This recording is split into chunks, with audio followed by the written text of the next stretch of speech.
comme ça, presque d'un coup, j'ai envie de dire.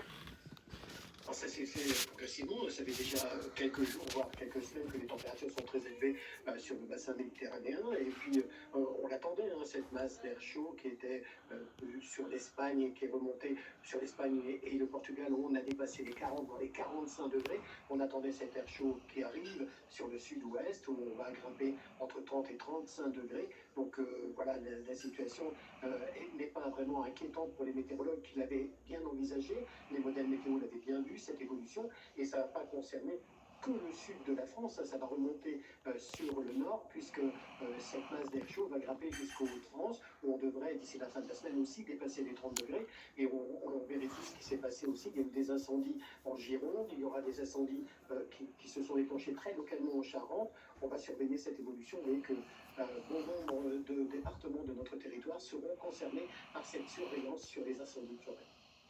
De retourner sur le terrain pour retrouver Marie Roux. Je me tourne encore vers vous, Ludovic Pingano.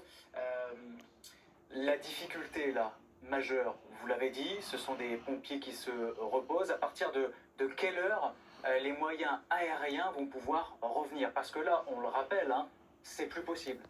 Ils ne peuvent plus voler. Les moyens aériens sont rentrés au tombé du jour et pourront de nouveau intervenir au lever du soleil. C'est pas une Donc à l'aube, quoi. Donc, là, pendant plusieurs heures, il n'y a que des moyens terrestres possibles. Pendant plusieurs heures, il n'y a que des moyens terrestres qui sont mobilisés, et qui sont mobilisés de façon, j'allais dire, moins... je cherche le terme. Enfin, moins mobilisés la nuit que la journée, pour des raisons simples, c'est pour des raisons de sécurité.